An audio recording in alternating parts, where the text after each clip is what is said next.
Today, I'm delighted to welcome a great friend of Oasis, Dr. Izchak Barzilay, a prosthodontist in Toronto and one of the principals of Prosthodontics Associates. And just wanted to find out first, Izchak, how have you been keeping since I spoke to you last? What have you been doing during this crazy lockdown we're in?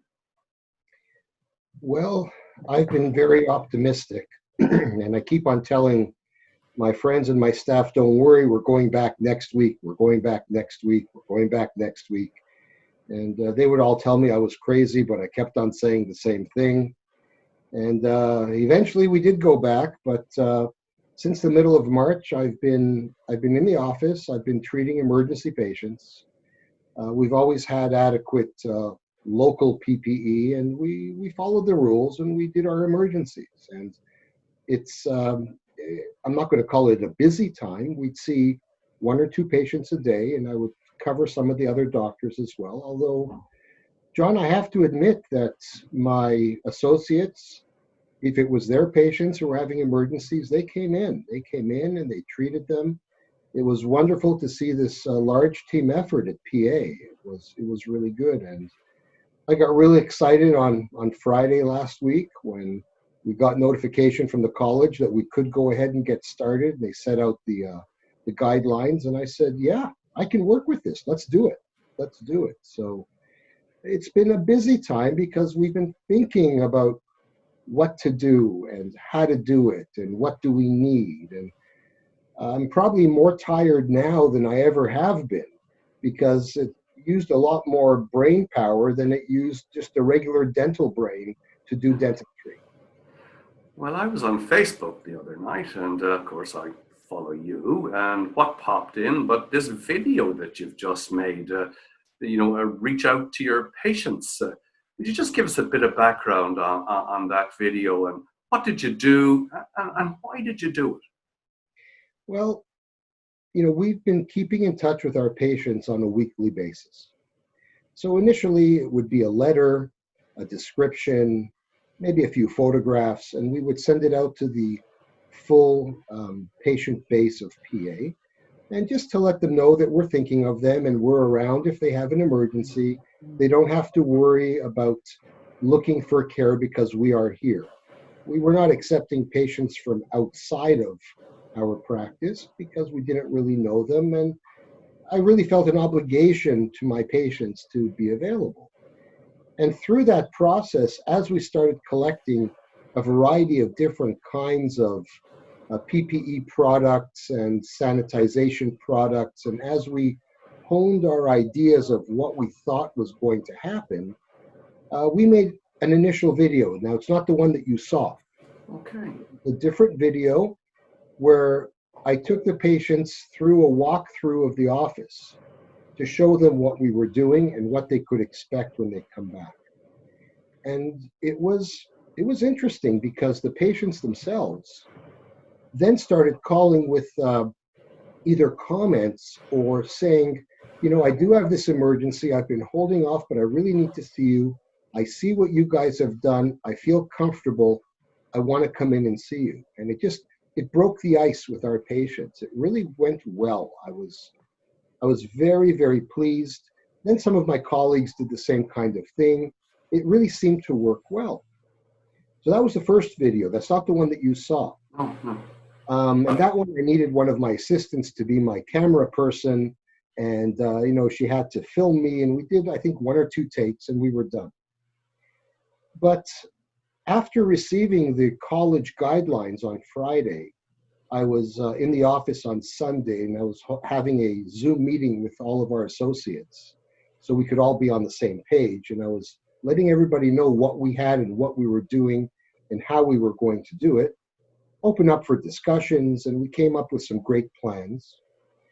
Later that day, I said, I really need to contact the patients and say, hey, we are available now. We can do more things than we were able to do. We will get in touch with you, but it's going to take some time. So be patient with us, and we miss you, and we're going to get to you real soon. And that was the crux of the video. And took a few takes. I was the only one in the office, so I had to set up some equipment. and it was good. Had some wonderful response. So this was pretty well in-house production. Absolutely. You said you had help the first time, but this was a one-man show the second time, right?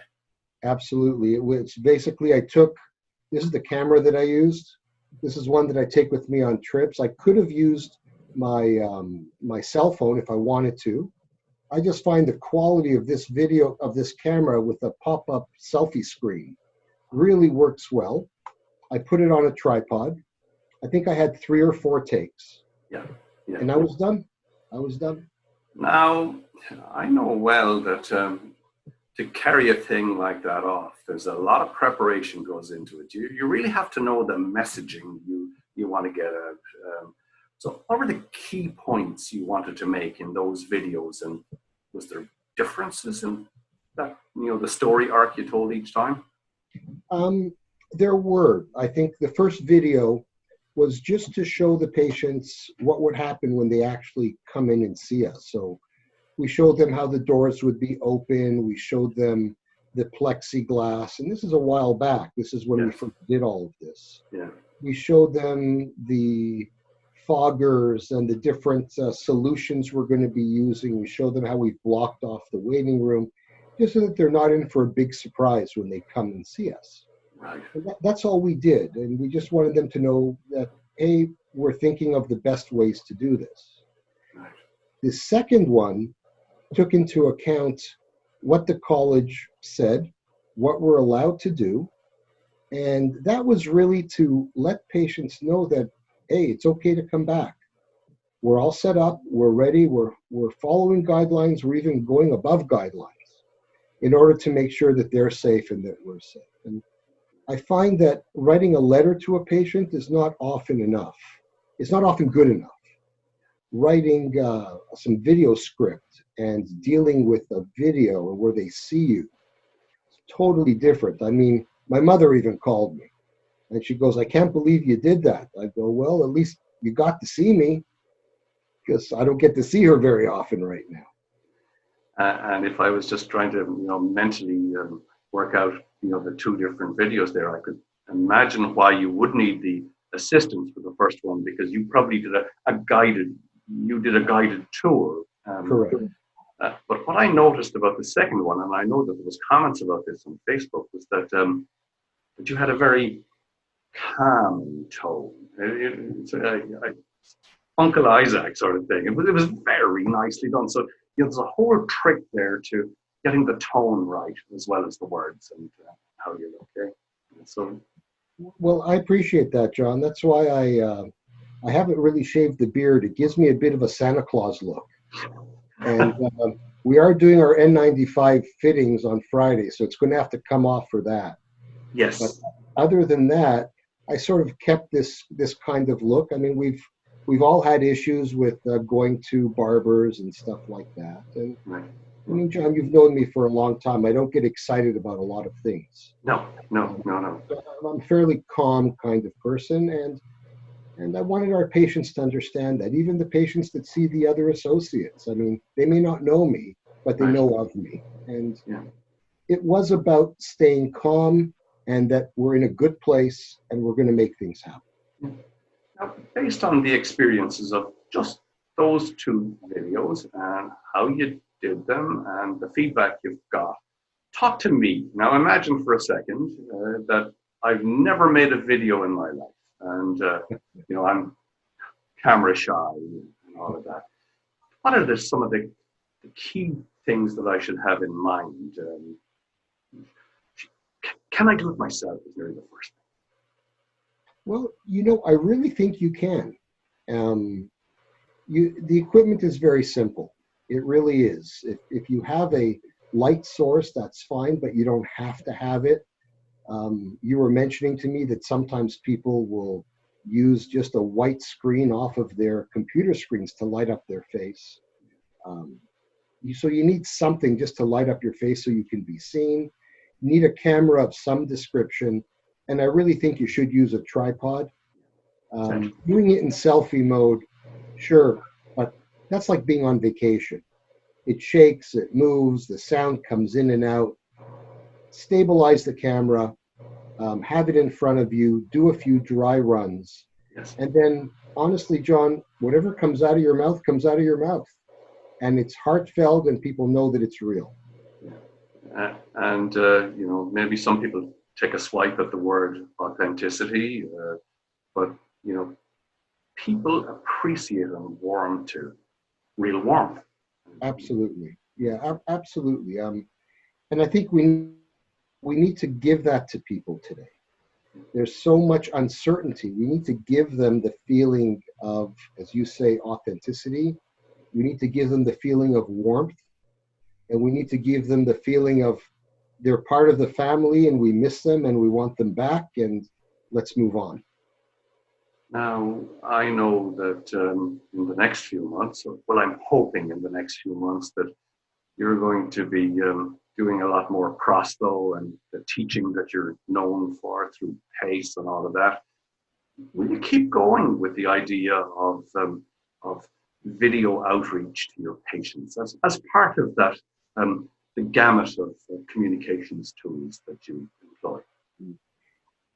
It's the first time that we used video to quote market directly to our patients. It's really the first time that we've done that, and I was amazed at. And yes, we will continue to do so. We do use a series of newsletters in the office. We call them Inside PA.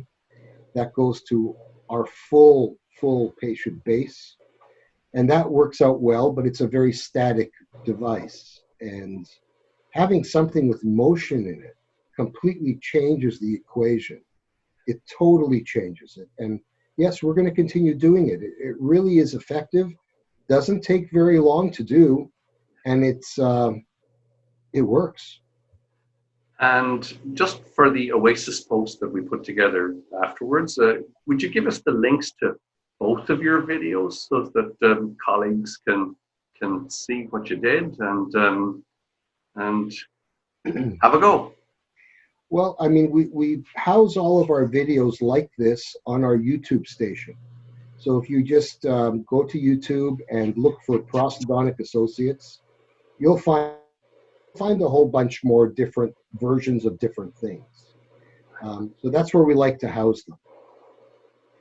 Well, Izchak, thank you so much for taking time to talk to us today, and hopefully you'll come back and talk to us again about this topic and other topics in future.